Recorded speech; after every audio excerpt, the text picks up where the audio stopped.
Good afternoon, welcome to the SHOWstudio panel on Xander Zhou for Spring-Summer 2015.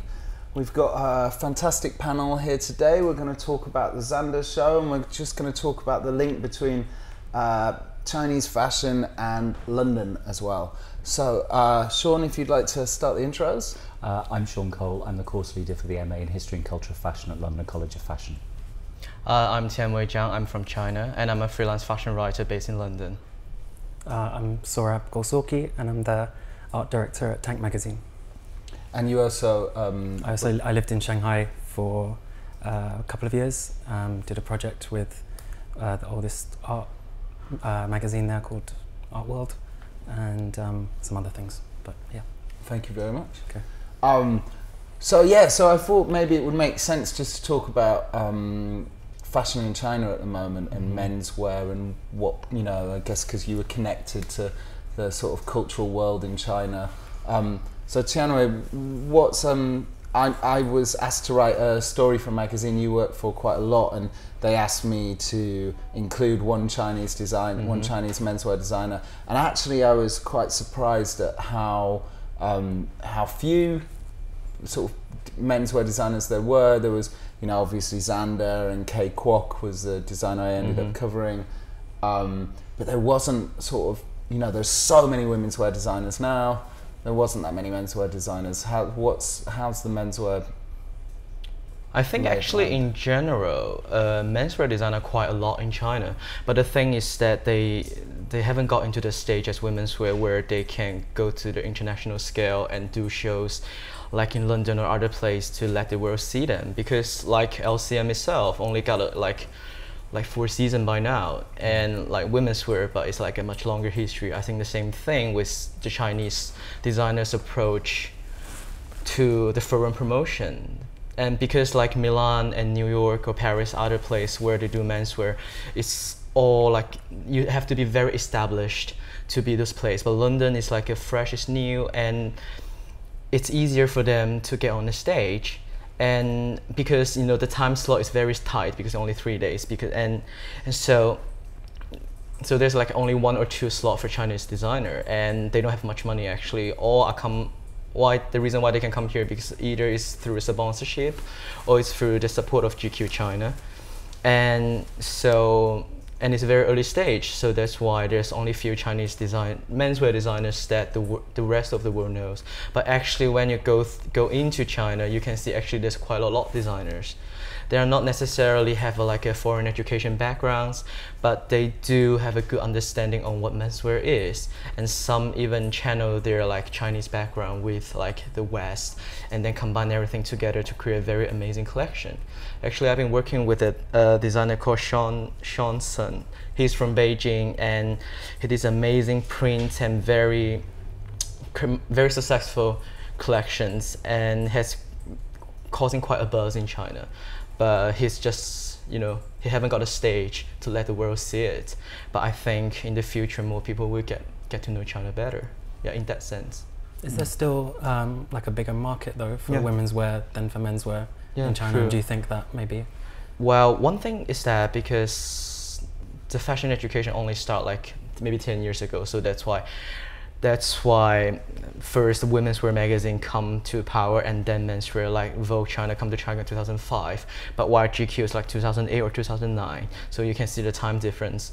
But I would say menswear magazine and menswear education are getting quite bigger, the market for press itself. So inherently, I think the menswear market is getting bigger as well. But I think the most different thing actually not come from the press, but the buying system.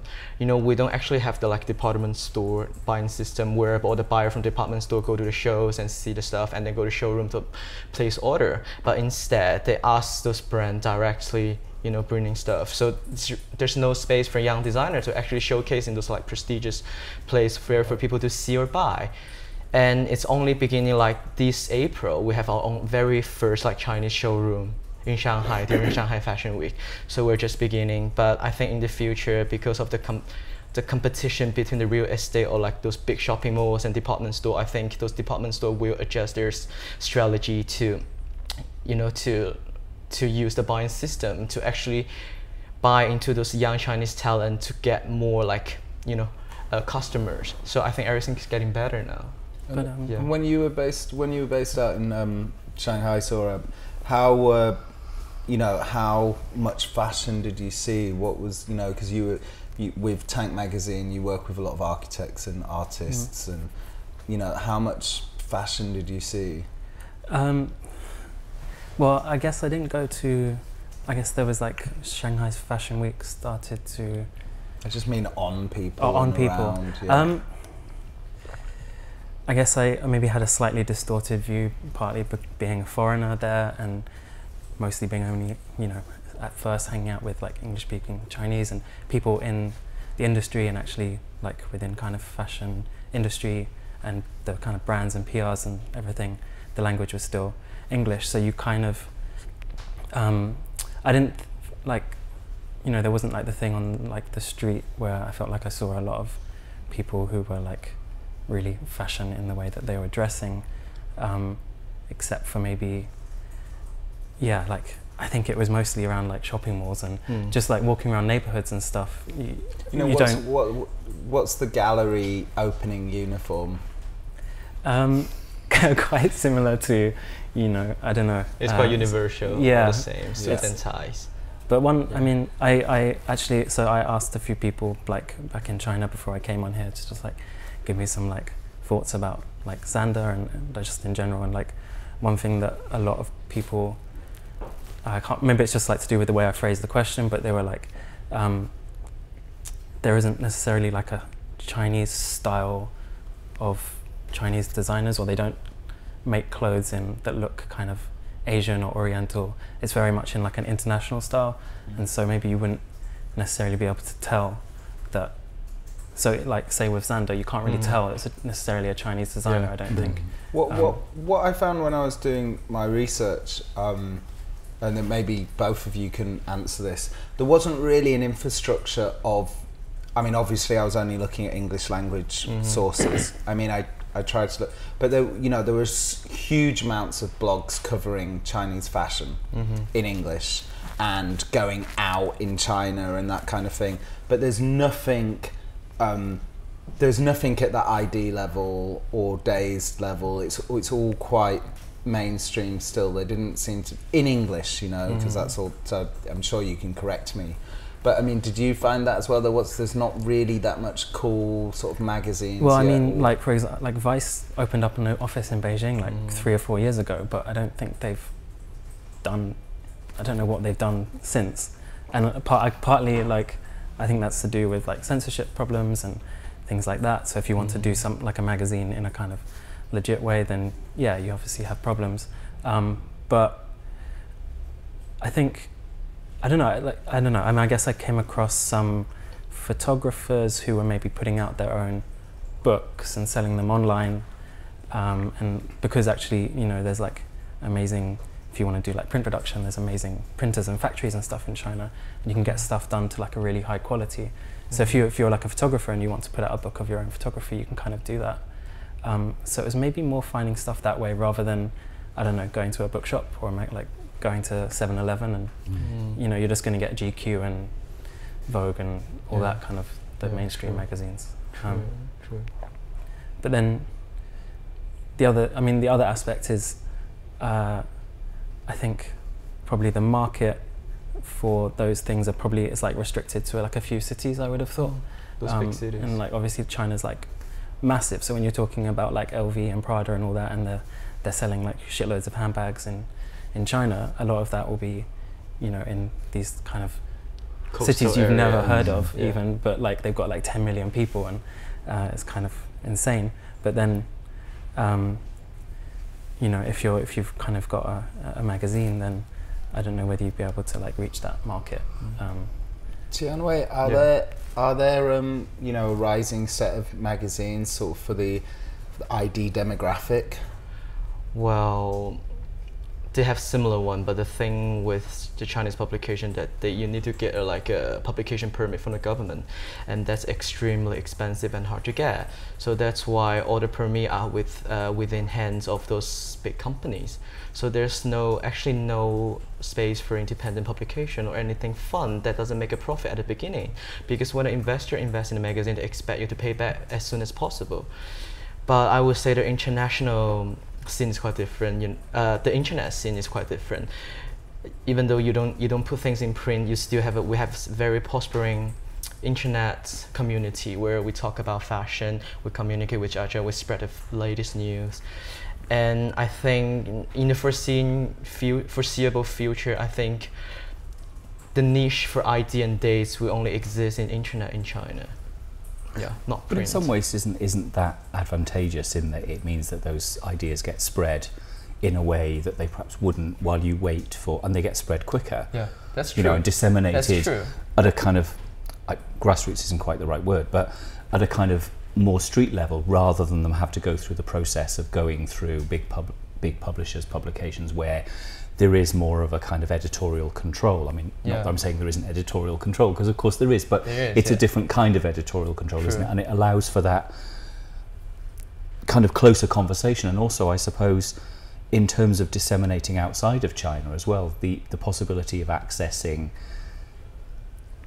an online source is easier if you're not in China, perhaps, than trying to access a printed magazine that relies on exporters and all of those kinds of things, or somebody flying through and bringing back a copy. Yeah, that's true. But still, the other thing about the market is the language. I mean, even though we have huge content for everything about fashion, we do have a lot of coverage on Fashion Week and other stuff and editorials things. But the thing is that it's all in Chinese, and even though we have them, out there, you use Google, you couldn't search them because it's different language. Yeah. It's not even Spanish and France. You have the same same word. You can still get something, but Chinese are totally different system. So I think that's a barrier. But as the education gets better, more people speak fluent English and get better, and hopefully more people will study Chinese, and the gap will get shorter, and we'll understand each other better. Yeah. I mean, it's always a similar, I mean, imagine how much bigger the Tokyo fashion scene would be if Japanese people often can speak English, they're just reluctant to do interviews, etc. That really holds it back in terms of the talent coming across. And so, I have an understanding of Xander Zhou in London, through the GQ shows. I think this is his third show, because he did 2 and then he didn't do one last season, or did he? He skipped one, the third one. And then, so is he the biggest menswear designer in China in terms of Chinese people, or how does he fit into the hierarchy? Well, I think he's right on the top. He's really successful, but successful in terms of publicity. As I say, we don't have that much a very strong buying system, so you can hardly find any of his things in other cities. Actually, I checked the Stolix. They only have one store that Machine only Machine sells them in whole Europe, and in China, including Hong Kong, there's only 5 or 6 stores that sell his clothes. That's quite small amount. So sometimes it feels like there's a common problem with I think especially young designers, or maybe especially Chinese designer. You get very famous. Everybody come to you, do interview with you, and then all the publication borrow your clothes for editorial shooting. But at the end of the day, there's no buyer come to you and say, hey, can I buy some of your looks from your collection? That's one thing. The other thing is that even though the buyers want to buy your clothes, is it possible to make those clothes? Sometimes I've heard that actually Xander Zhou actually had some production problem at the early stage of his career, because he made a collection. Oh, it's really beautiful, very fancy, but he can hardly find a factory that is willing to make his clothes, because those factories, they're quite big. They tend to do things for those international brands where they have consistent orders coming through every season. in Xander, you know, there's a small amount things, and he only have a very small studio, so it's impossible to manufacture within his own studio. So there's a lot of things, you know, problems that a Chinese designer need to tackle to get really successful. But, you know, that being said, he is still the most successful menswear designer in China, I think. Yeah. And you got you brought your invite from the show. Yeah. Your hyperdrive tablets. You've had one of these. Are you feeling? I'm buzzing. Are you hyper? Yeah. Yeah. My pupils are dilated. I need some more tap water. Like. That's good. Yeah. So I heard. Well, my ex was DJing at the show, so he told me about the Star Wars theme. Mm-hmm. So there's a Star Wars theme. How did that transpire at the? Well, this collection is a celebration of the sexual adolescence.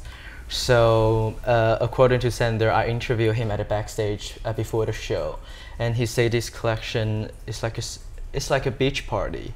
That's why they're wearing like slippers like yours, but it's by a Chinese shoe designer called Kim. He done all this collaboration with like Shan Kuanze and Keiko and this like Xander Zhou, like all the season as well. And you can see it's a beach party where they start off like with skateboard, you know, going to the party, and then they get drunk, and then they got wasted, and then they started kissing each other. That's why you can see some of the models, they have all the lipsticks, you know, like this all over their face, and then they have all those like shoe soles or like those wires, like you know, all around their face. That's quite interesting. You got all the detail from a party. And then I think the Star Wars thing comes later, because when they get drugs, when they get high, they get hallucinations, and because they're adolescents, there must be a Star Wars poster somewhere in their room. Yeah. You know, when they grow up, so it's very natural that you know the whole Star Wars thing coming to your mind, and then you just think, oh, you're partying with the whole Star Wars crew. I think that's the idea. Yeah. Do you when you were you know, I noticed that when you look at some of the way that the rich Chinese dress, when you know, I remember Gareth Pugh saying to me, you know, there's a lot of very avant-garde millionaires. That's why IT managed to provide him with a shop in Hong Kong, whereas he doesn't have, you know, a shop in London. Yeah. You know, and I guess, and I felt with I felt like a fair amount of the designers I was researching had a much closer relationship to futurism or to something a bit more, you know. And I guess with the architecture out in Shanghai and Hong Kong, it's definitely and Beijing, it's definitely in the air, right? You kind of, well, you're closer to the future almost. Yeah. There's like a wanton disregard for kind of old structures, and you'll go, I don't know, I'd leave for like a month in the summer and come back and just like a whole block just been like cleared. And there's this phenomenon of what is it when you get like a house that doesn't want to sell, and then they knock down all the houses around except for this one house, and you see this like building site, and there's like a treacherous like wooden bridge across this building site, and it's just like this one guy who refuses to leave. So yeah, there's just this attitude of just like clearing out the past, and I think like you saw in Beijing that when they realized that like kind of Hutong and that kind of thing was like a good tourist attraction, then you kind of go back and you end up sort of rebuilding it. And like that area, there's like a shopping area in Shanghai, Xintiandi, it's all got this kind of like old style, but it's like super clean, and that's all aimed at like tourists and foreigners. But do you find that's reflected in the fashion scene, that kind of? I think so. The thing I think with Chinese millionaires, why they tend to dress in a very avant-garde way, because I think it's because of the insecurity of their identity.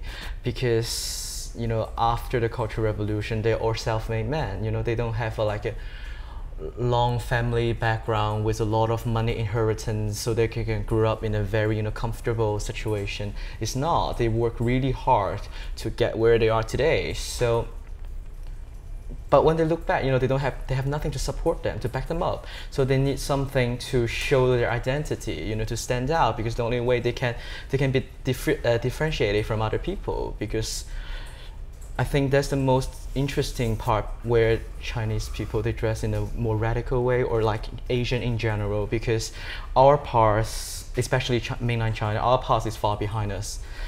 Everything happened in the 50s and 60s. We feel so disconnected. Sometimes I feel like, in the 40s, in the Shanghai, is like the the Paris of the art, of the East. But I don't feel that, because actually it's not long ago when, just like Angelica from Vogue China, she said, when the Chinese people, when like the other magazines talk about the 20s, 40s, they have an instant image of what it is. But when you talk about 20s, 40s in China, you have no idea what it is, what it looks like. I think it's because the blank of the history. The only thing we can do is look up to the future to see what's going to happen next and create something on our own, and that's maybe make us feel more comfortable, because it feels like the future is in your hand. You can actually control it. That's why they have a tendency to build all this futuristic building as well.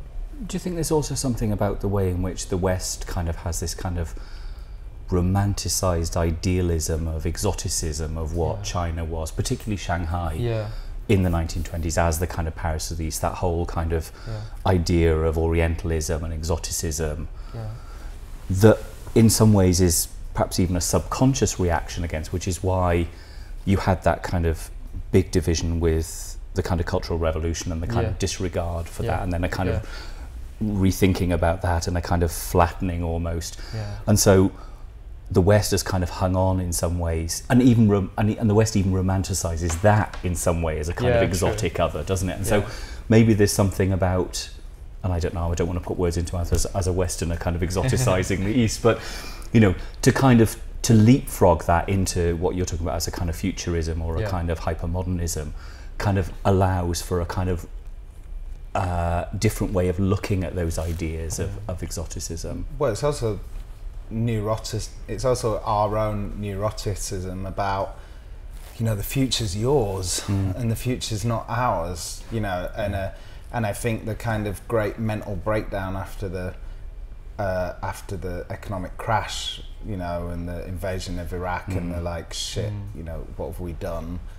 And we've, and we're all gonna sort of, where are the jobs gonna come from? And we're gonna have to make a 1950s haircut and a like, and a 1920s menu. I mean, at one point, nowhere opened without a 1920s like this mid-century Americana menu. There was that famous article in Vanity Fair a couple of years ago about why everything is retro, and thankfully it feels like we're actually breaking out of that. Thank God, people are shaving their beards off, so I mean, whereas it must be exciting, the past for you guys is quite grim in some way, and the future for you guys is very bright, and I think for us, I think the future is bright too, but it's maybe not how a lot of people feel. The dynamic of the world, East and West, is definitely changing, but I think the direction is gonna be quite pleasing to see. It's not gonna be like a very stressful or very conflict direction that we're heading, because the Confucius ideology has always been our culture, and Confucius doesn't like conflict. That's why sometimes we suppress ourselves, in some way, to make things that works out. I think for like actually such kind of ideology and such kind of way of thinking is quite suitable for like a global village, because you have to balance all the benefits and all the interests from everybody. You can't just like kill all the people and take everything like in the 15th century or like like the colonial age. It's not gonna happen again. So the new age is coming. Do you think that does that transpond into fashion, a kind of lack of conflict? Yeah, I think so. How does it reflect in fashion? Well, I don't know. To talk about Chinese designer, actually, sometimes they provoke, but most of the time they are quite, I wouldn't say flat, but quite calm. If you go to China, you see all those rich women in China, not those like super glamorous way, like wearing like Dior or Chanel haute couture in those party, but those actually like upper middle class people, they wear quite clothes like Uma Wang or like Exception, which is like the first ladies, like the brand that works for the first ladies' clothes. Those are quite, you know, toned down, very natural. What they're looking for is like natural material, you know, and black, and the material is like cotton, linen, things like that, because they feels like that reflect their way of thinking and their way of like dealing with stuff. I mean, when you see those stuff from Chinese designer at London Fashion Week, the more the radical crowd, you can see like Xander Zhou.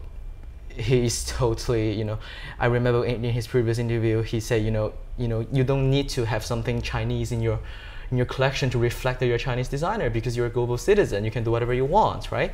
And then you have Shaun, who is the new designer that brought by GQ to here. He is quite chaotic this time. Actually, his theme for this season is square, and then you automatically think of Tiananmen Square. And I'm not gonna continue with that. Yeah. But the thing is that at the beginning of show, he put a very famous like kids like song called "I Love Beijing Tiananmen Square." It's like those songs you hear all the time in kindergarten. So when we play the song, all the Chinese people in the show was like laughing, you know, and get super excited because, oh, the bad boy is coming again.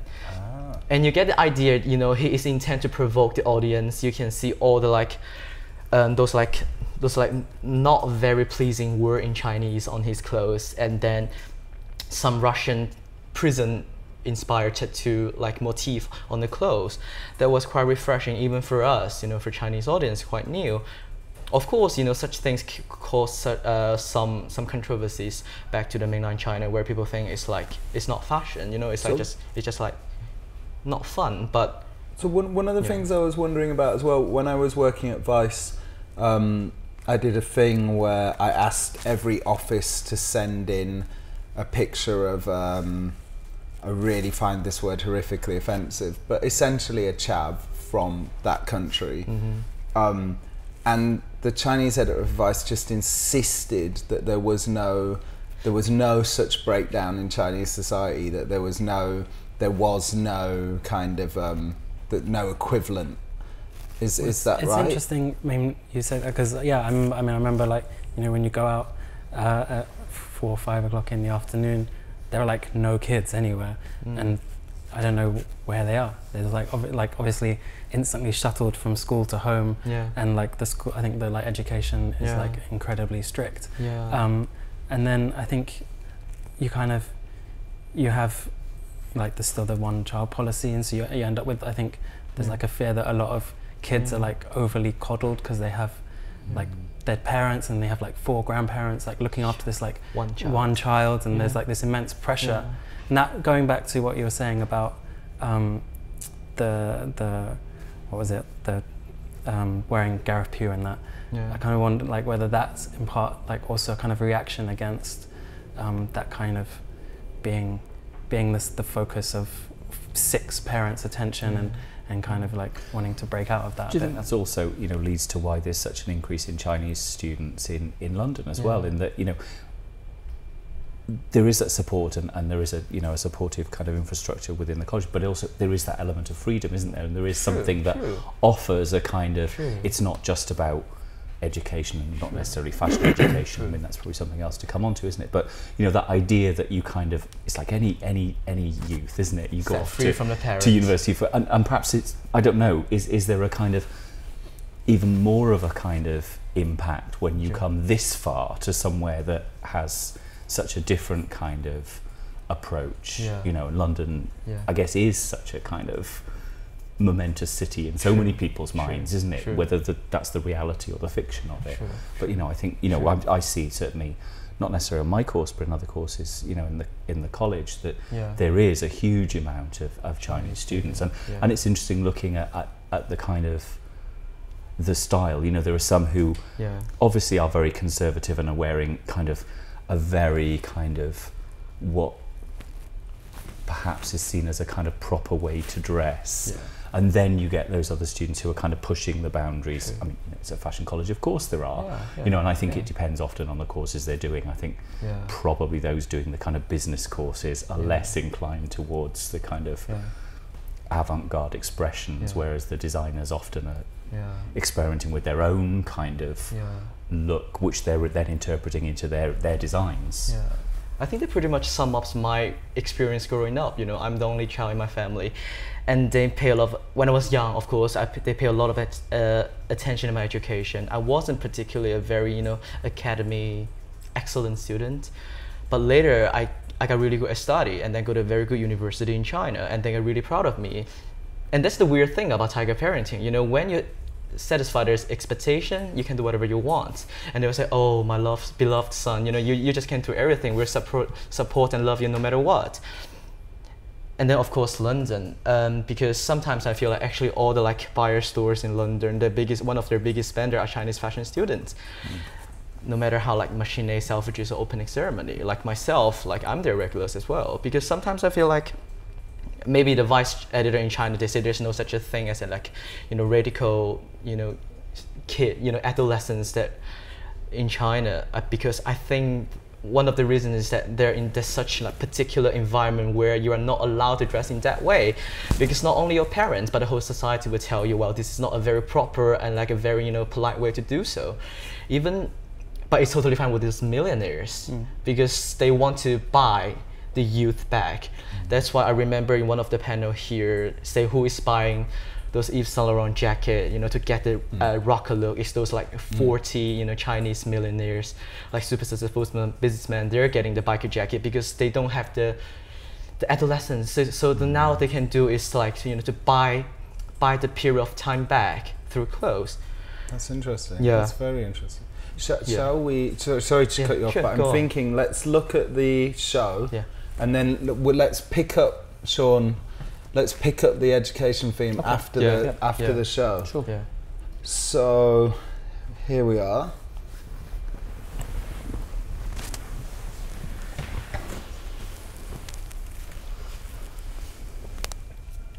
Just arriving at the beach. So this looks a little less sort of formal and uptight than previous seasons. Yeah, true. And then here comes the glittering fabric. But there's still that kind of playing with proportion, isn't there? There has been previously, that blue jacket there, which is kind of oversized, with shorts that don't show under it, which isn't kind of really what you expect in menswear. It's kind of pushing those edges of. But I feel like it's a common, it's a common silhouette for London fashion menswear designer. I remember last season they all have those extremely long black coats, maybe 3 to 5 designers that have the same thing. But it's good, they're thinking the same way, heading to the same direction. So just to recap, you were saying there's a beach kind of teenage party. As well as the Star Wars, because I'm not feeling Star Wars very much from this. Star Wars comes at last. Okay. And then you can see, these are quite interesting. Those polka dots. Well, not polka dots. No, they're not polka dots. Those things you see on a balloon that you can I don't know what they call in English, but and they get bigger. A balloon. No, balloon. The thing you put the air in it. The orifice of the balloon. Yeah. Is it called a tit? No, I was going to call it a teat, but I don't know if that's the right word. Okay. Yeah, the tit. Let's call it the tit. Yeah. I don't know if you can actually put air in it, but it's quite cool actually. It's a very interesting accessories in the coat. Is it made of rubber? Yeah, and you can see he's doing the similar thing to J.W. Anderson. He shows three same look in different color and different material. Then you can see a difference on how one silhouette work on different materials. And there's nowhere to show men's fashion in China? There's no... Well, we don't have... I don't think... Maybe there's a kind of a trade show or something, but no, maybe they have one day in Shanghai Fashion Week, and then they have like the men day in London. We had. Yeah. as you say, we don't have much menswear designer, so I don't Yeah. see there's now as a need to have a menswear fashion week. I mean, when Xander first came along, you could see, you could see the sort of industrial designer, Yeah. Dutch kind of, I don't know, I guess there was a bit of RAF, like in some of the cuts and stuff like from a while ago. Yeah. You can see that in that middle look there almost. But this has moved quite far from that, or moved a bit from that. Yeah. Shaun, what do you think to this collection? I mean, it is less formal than other things Yeah. I've seen. There's definitely a relaxing, isn't there? Yeah. And the mixing of things is quite interesting. I think this kind of sort of almost gym-like kind of singlet-y kind of one-piece romper suit or whatever it is. Yeah. Yeah, that's great, beachy isn't it? kind of, Yeah. I think Sohrab, you'd look great in that. Does it come in black?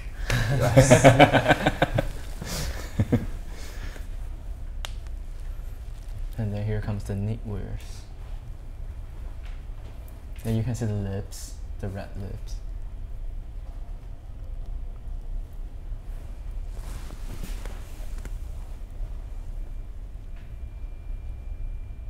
And how many Chinese fashion press are based in London now? How many, is there much of a community or? It's not very big. As far as I know, maybe there's 5 or 10.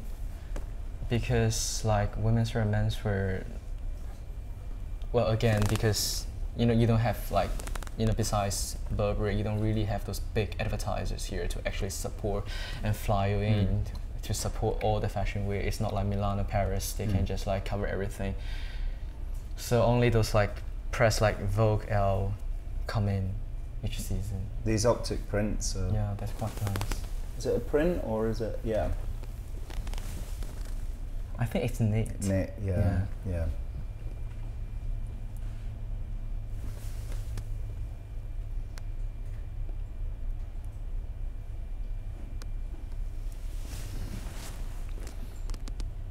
But I can see there's definitely a necessity for Chinese press to have a office set up here in London because they're missing so much.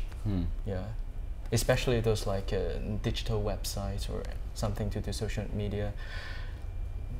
I think there's more interesting thing that you can cover on a daily basis. You can't just do Gucci, Prada, Louis Vuitton every day. Yeah. After and after, it's kind of boring. Who are the, I don't know, I mean, Sohrab, you might know as well, who are the kind of fashion icons out in China, menswear icons out in China? I mean, because the only person I can ever think of is he's not there anymore, is he? But Edison Chen. Yeah. Who else is sort of looked for? Well, for me, I would say those buyers from department store, those buyers, especially those Hong Kong buyers, they are quite inspirational to see the way they dress. What, Declan from? Declan or Lane Michael, Crawford. yeah, and others like Wyman Wong. He is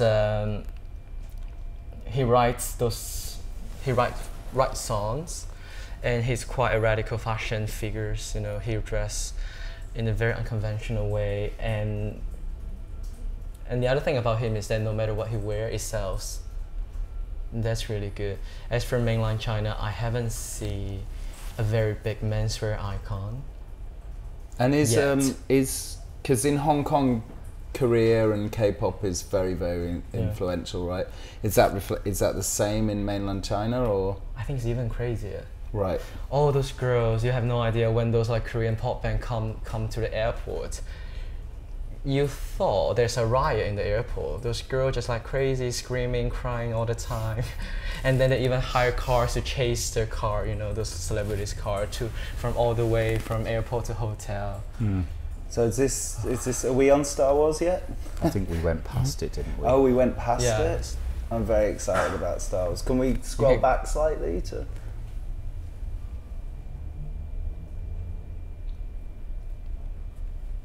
Yeah, here are the Star Wars. Okay, wow. it's quite subtly Star Wars, isn't it? I was expecting, I think, something more, because I hadn't seen it while we were talking about it. I think I was expecting something more like R2D2 spectacular, perhaps, and it's quite sort of understated, really. Yeah. Well, it's also looking quite gothic, but then I Yeah. suppose there always was a very gothic element to Star Wars. Yeah. True. I mean, there's so much, you know, I mean, it's quasi-religious, isn't it? So, or I don't know, moral or something. Mm. And actually, he's the first designer got the permit to use the Star Wars, you know, Oh, really? figures Right. in the clothes. Yeah, Yeah. I heard that. Yeah. Okay, so maybe I have a celebrity question, Oh. everybody. So this is from Mr. Liam Hodges, who did fantastically well on Sunday. Why do you think Xander chooses London? Oh, well, this brings us to this is perfect question, perfect bridge. Why do you think Xander chooses London over Paris or Milan? Who else do you think should be putting their shows at London Collections Men? So maybe actually I'll start with you, Shaun. Yeah. Why, you know, why is London this international incubator that, I mean, there are international, Milan has started to show some international designers, but why is London, you know, the place? I mean, I think it's to do with the history of London as a fashion capital, you know, and perhaps something to do with the way fashion is thought about in Britain, that there has always been this kind of, on the one hand you have, particularly in menswear, you have the kind of the formality of a kind of Savile Row and tailoring tradition, don't you, which offers a certain something, and then you've got all of that kind of excitement of kind of street style and subculture.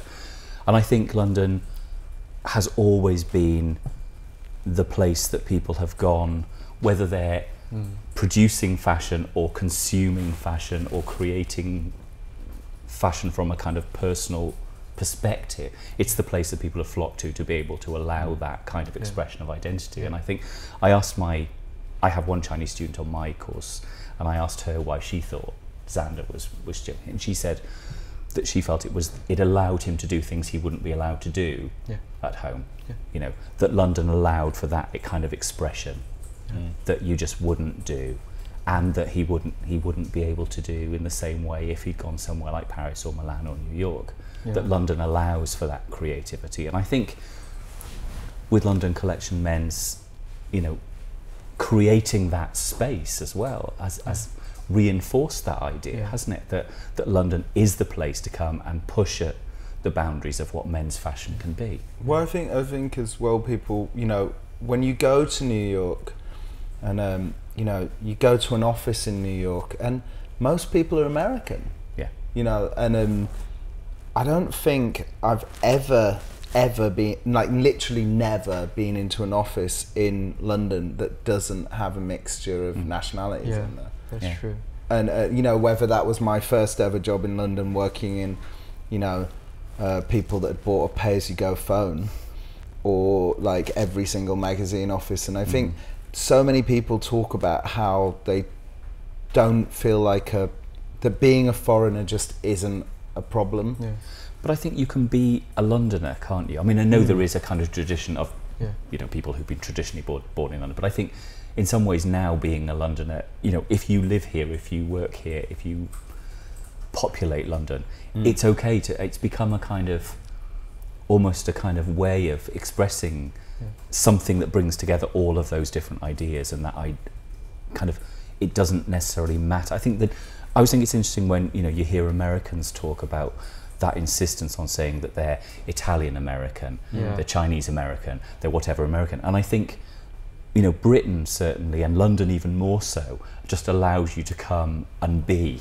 You know, there isn't that need to kind of define yourself in that, and that kind of fluidity is kind of embraced and accepted on the whole. You know, be careful about making gross generalizations, but I think there is a And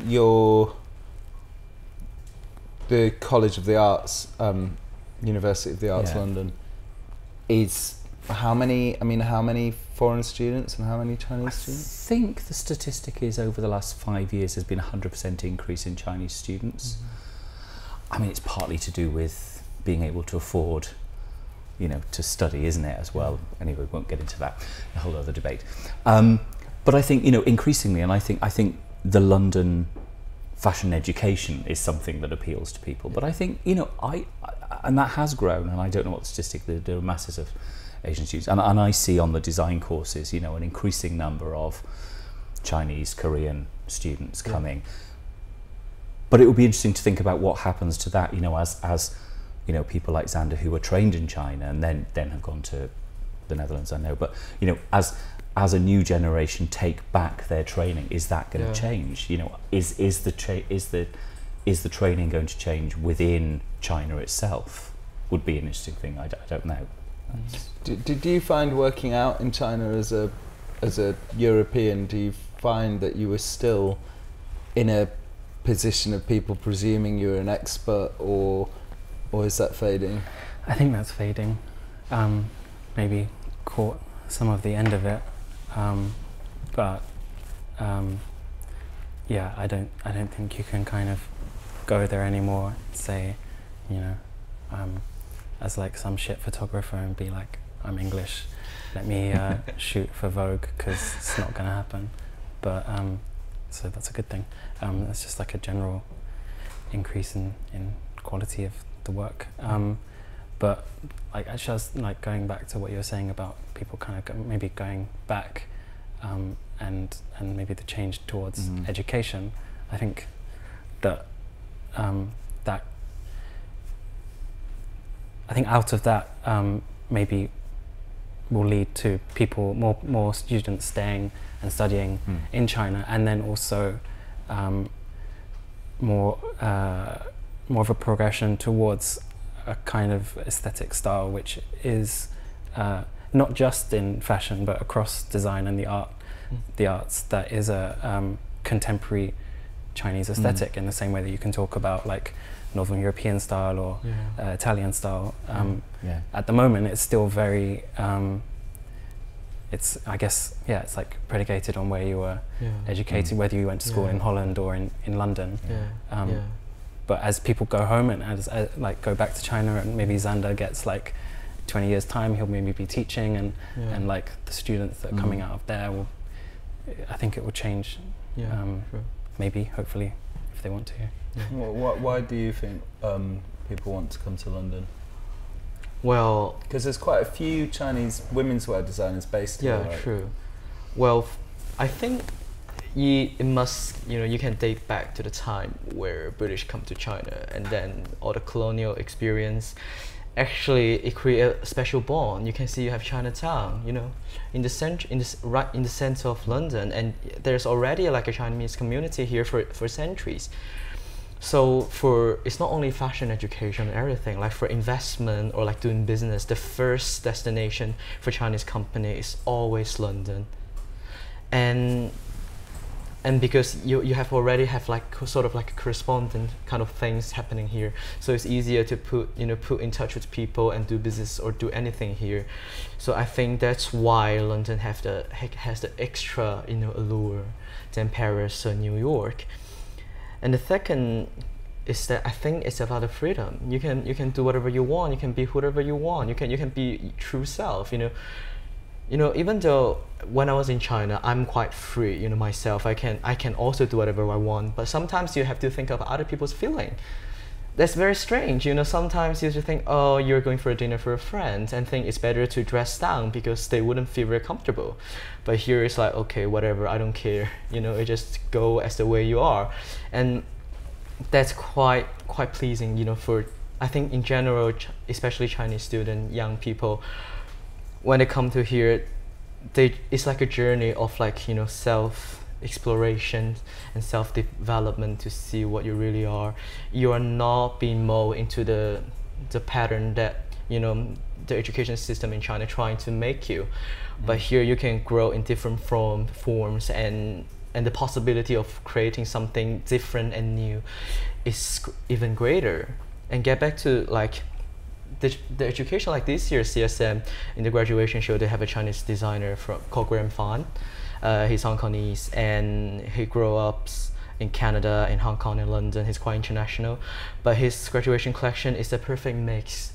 I mean perfect, between the East and West. He uses traditional weaving technique to make those like chairs and all those baskets in China for thousands of ages, and then he use them into like making dresses, A-line dresses, using like plastic leather and like wool coming together. It's quite futuristic, but when you see the technique, this 100% Chinese.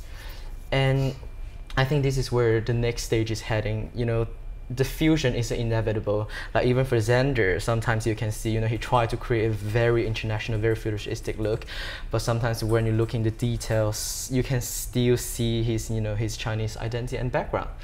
And I think, you know, as time gone by, I think Chinese designers are very proud to celebrate and embrace their identities as well, because there's nothing wrong with it. And sometimes maybe in the global village era, it's an advantage.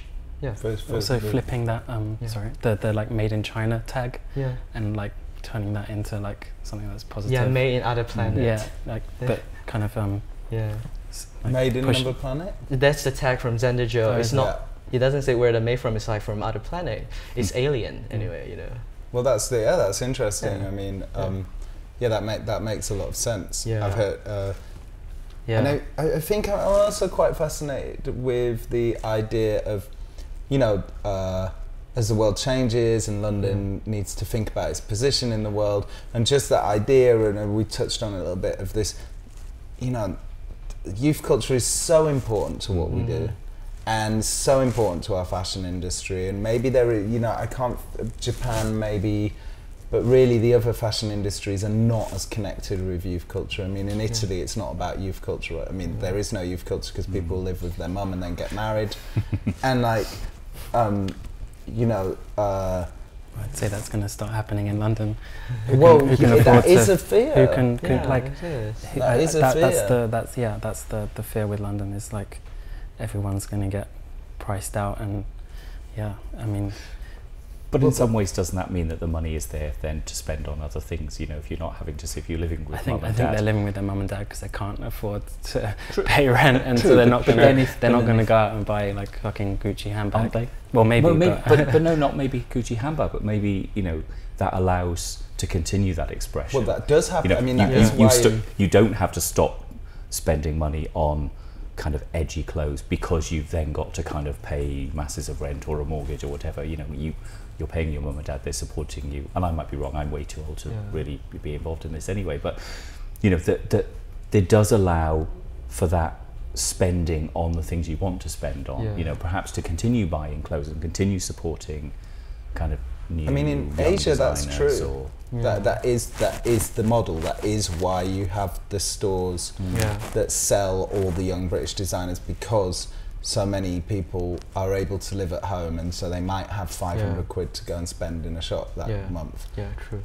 But sometimes I feel like it's kind of like a vicious circle, because I think for young people, you need to think of your future. If you keep spending like that and you have no saving and you have no mortgage, you know, your credit is not good enough, or your salary is not good enough to pay off your rent, you know, eventually you got to face a problem of living on your own, right? Yeah. Sooner or later.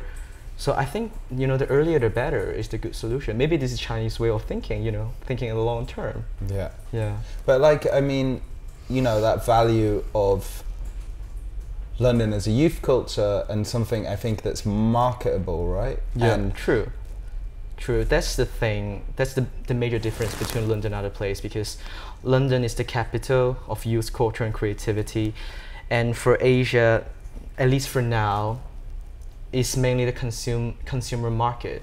And the ideal of London has been like, you know, heavily, you know, branded and marketed as a lifestyle thing. That's why especially Hong Kong, they have so many London young designers brand, because just like I said, you know, sometimes they buy London designer brand, it's not because they really love the clothes, but they want to fit in the kind of like escape, you know, clothes provide such thing. Because in Hong Kong, you know, you live in a tiny cubit, and then when you go out, you see all the mainland China tourists, and then you have no place to go. The only place to go is shopping mall, restaurant, all those park. like in the mountain or somewhere, there's not much big place. The only thing you can do is dress.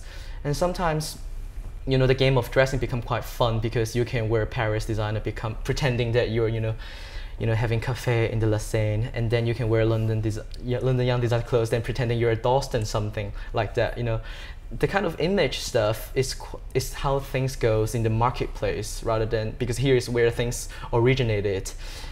But like in China, when you wear London designer, it's more like, oh, you know, I'm feeling London today. I do remember a friend having come back. She's Hong Kong Chinese, and she came back from Hong Kong about 14 years ago and had a magazine. It said Hoxton Square Fashion on the cover, and it was quite funny for us at the time. But I guess just to sort of wrap up with the education system as well. Obviously, education is appealing to youth culture, and London is. I mean, the Conservative government are doing their best to completely ruin this, but you know, we have a massive export industry of students. It's one of the industries that we completely globally dominate. This idea of like foreign education. You know, we have some of the best universities in the world, according to the Shanghai University. I mean, America beats us, but we still have some of the best. Germany and France are nowhere to be seen, so of course the Conservatives want to ruin that. Sorry to get political, but it's true. You know, so that idea of selling youth culture must be so important to being working at University of the Arts London. And so powerful. It makes me really suspicious. I think it's like incredibly kind of short-sighted.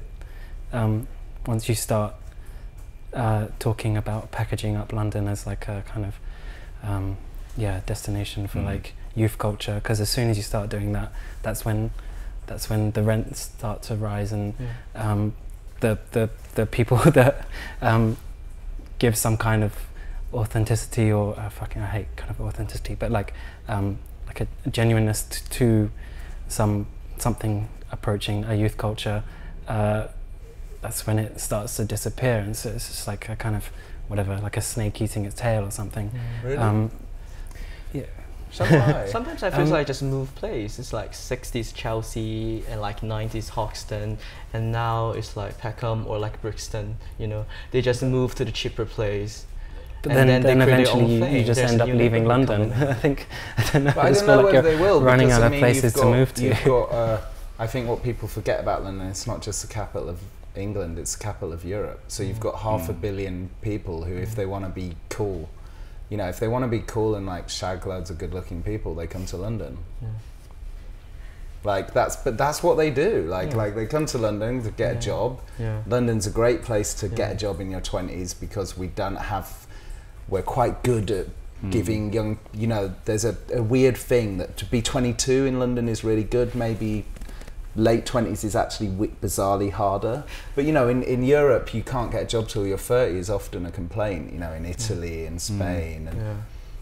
And I don't know, I think it's great that I'd be all for being the global capital for an old man like me to hang out with young people. What you mean about that kind of packaging, and it does, the minute something gets packaged, it does take the edge off something, doesn't it? And it does mean that, you know, it becomes something very different, and that, you know, that idea that sell it on, you know, some kind of fake false idea about coolness, and that might even not be the cool word to say, you know.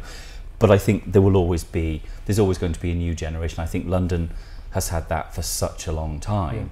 And those kind of, if you think about kind of the promotion of swinging London in the late 60s, and the kind of the dip London perhaps took, and then, you know, the kind of emergence of punk in the 70s, and kind of to react and to kind of find new ways of expressing. But big cities are, you know, the city is on the rise, you know, like in a massive way, because people aren't having babies, so, and they're not getting married. You know, every city in America has had like a massive population increase, the big ones. People are leaving the suburbs. People are just looking for that big city because it's like being in a magazine, right? You know, because you want to live inside the magazine.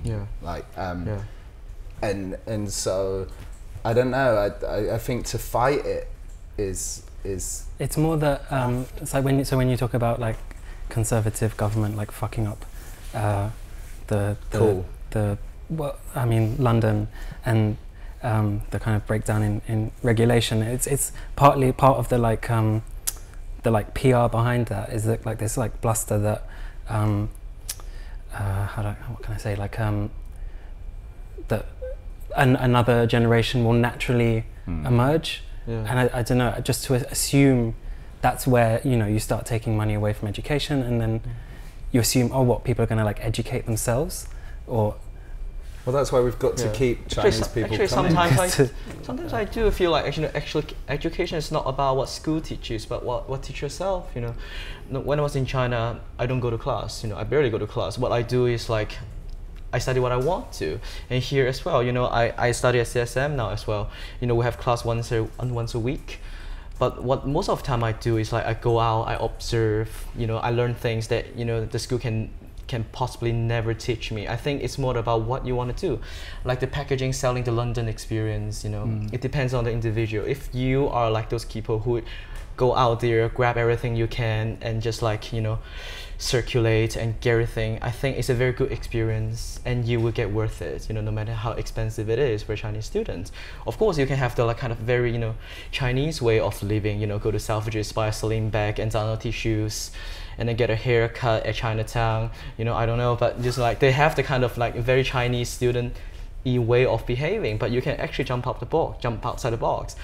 So, but the having the opportunity to skip class is something that someone has to pay for, and again, it's like, you know, it's just I think it doesn't allow necessarily for people who wouldn't be able to go to St Martin's.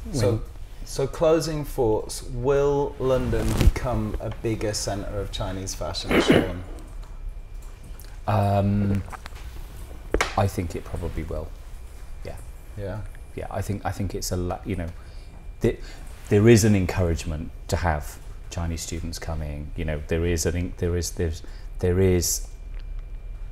big influx of Chinese students coming to study, and if we think about fashion particularly, you know, I think all sorts of aspects of the fashion industry are going to kind of feel that continued influence of a Chinese influx. Yeah. Okay, great. Yeah, I think so as well. Yeah. What was the question again? Do you think sorry, do you think London will continue to become a more important centre of Chinese fashion? Maybe until they realise they can do it themselves, and then then London will be left. They're probably doing in Shanghai. Yeah, I think eventually St Martin's. Actually, I remember I heard about someone set up Condé Nast Fashion College. No, a St Martin's in Shanghai, and they basically copied the St Martin's like website, but then just made like an address in Shanghai, and they like made this fake school. But then maybe if, you know, maybe once, you know, London's done its job, if you like, in kind of educating and teaching Chinese designers, maybe we'll see an influx of designers from somewhere. You know, maybe the next thing is going to be South America or something. You know, where there is a new kind of burgeoning kind of fashion design interest that hasn't had that international stage, and that needs to kind of come to London and have an international stage. But now it's like a wave of Chinese coming over, just like Japanese and Belgian, and now it's Chinese. All right, thank you very much, guys. That was a very interesting conversation. Thank you. Thank you.